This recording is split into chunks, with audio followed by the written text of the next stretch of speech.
the Fully Informed Jurors Association. It's a great organization, really educating jurors that they not only are supposed to judge the person convicted of the crime, but actually to judge the law as well. You can probably explain that a lot better than I can, so take it away. Hello, everybody, thank you. Some of you I've met before. My name is James Cox. I'm the state coordinator for the Fully Informed Jury Association here in the state of Florida. And I want to thank you for your interest in the Fully Informed Jury Association and allow me to speak briefly tonight. And I hope that once I've done speaking to you guys that you'll become activists and get involved in this because, as you all know, there's all kinds of bad laws on the books and we need to get some of those off the books, and getting involved in FIJA is a way to change things. I'm sure you know that the highest and best function of the jury is not as many things to dispense punishment to fellow citizens guilty of breaking the law, but rather to protect fellow citizens from tyrannical prosecutions and bad laws imposed by a power-hungry government, which is what we have right now. The founders of this country knew that somewhere down the point of history we would be right here. Does any of you guys know how many times jury is mentioned in the Constitution and the Bill of Rights? You know, we had this conversation before, so this thing is closed here. I won't give away your secret. Does anybody know? 17 times. It's mentioned 4 times. 4 times, okay. And the reason for that is because the founders knew that the final check and balance on what government does is, lies with you, the people. You are the 4th branch of government. It's your right that when you get selected for jury duty, not to check your conscience at the door, but when you go in there and you get on the jury, that you have the right to judge not only the facts of the case, but the law itself. And if you think the law is a bad law or being misapplied, you have the right to say this person's not guilty. And you don't even have to tell the other members of the jury why you are saying not guilty. Or you could just say, I'm sorry, I don't think the prosecution, proved his case. Good enough. Now, we encourage everybody to, go for jury duty. So, how do you get on jury duty? Well, through voting and driver's licenses. And you can, when you go to vote, you might not want to vote for somebody that's on there, so you just go and put none of the above. You just show up and put none of the above and don't vote, and that just keeps you basically in there for selection. When you get your jury summons, you're going to go into a jury pool, and now here starts voir dire, where you're going to be asked questions. When you're asked questions, answer those questions impartially. Are you a member of any gun clubs? I don't know. I get that many solicitations through the mail. I don't know who I'm a member of.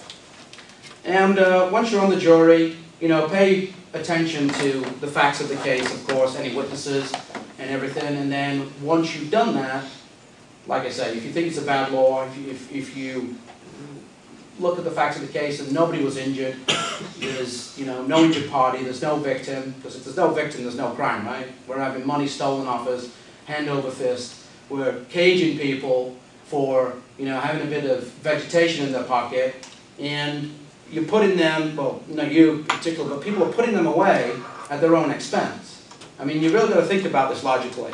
Here you have a person that's been caught with marijuana on them, and now you're going to put this person in prison for 10 years at approximately $30,000 a year, and if he's the breadwinner of the family, now he's got wife and children, they now have to fall on the state, and when they fall on the state and collect welfare, that's more money.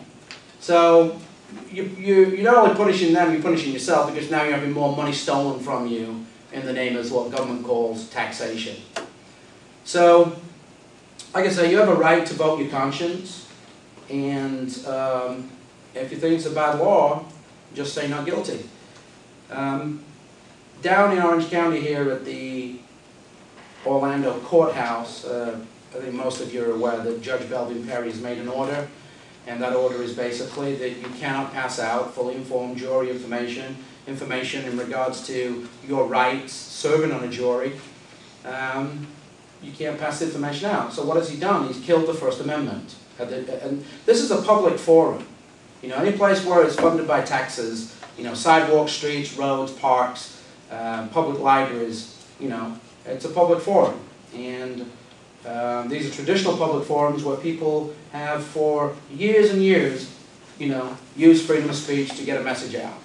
So he's actually shut that down there. Anybody that goes there to be arrested, will be arrested or may be arrested according to the order. So the ACLU and Lawrence Walters, they've taken up that case and we're fighting that now and hopefully get that administrative order quashed.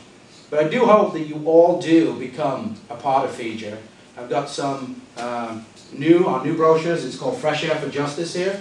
I'm going to pass those around for me. It's a brand new brochure. You're one of the very few right now to see this. I hope that when you guys table here at UCF, you talk to people about this and get them involved. And there are other courthouses right now. Just don't go to Orange County Courthouse and Osceola. Any other courthouses, go and stand outside courthouses, print these off, hand them out to people, you know, on campus. You can go to FIJA.org or you can go to florida.fija.org, which is the blog that I post everything on that I'm on. I'm going to put this video up on there sometime this week.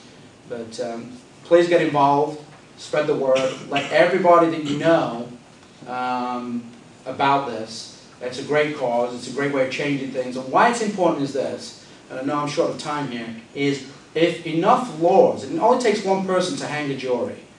So one person on a jury says no, stands by their conviction and says no, this person's not guilty, we can sit here till the cows come home, I'm not changing my mind, let's stop wasting taxpayers' money, let's stop wasting the court's time, let's get out there and tell the judge that we don't agree, and let's finish this. What that does is if enough people stand up, it sends a message to these power-craving judges, these power-craving prosecutors, bureaucrats, that that particular law is not supported by the community.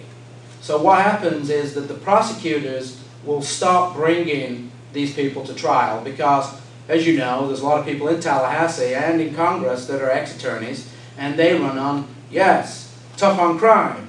Well, you know, you can't be tough on crime when the amount of people that you prosecuted and managed to put in prison is only 10%, whereas somebody else has prosecuted somebody and he's like at 80% or whatever. So it sends a message, and hopefully by doing that, the lawmakers, you know, in Tallahassee or in Washington, D.C. will change the laws. So it's up to not just me, but you guys to get this message out there, get enough people interested in this, and let me know. Does anybody have any questions? You were going to have somebody here locally that was going to flout that order. Did that take place? Somebody get arrested? Well, no. But we'll talk about that some other time. Any questions? All right. Well, thank you. Thanks, James.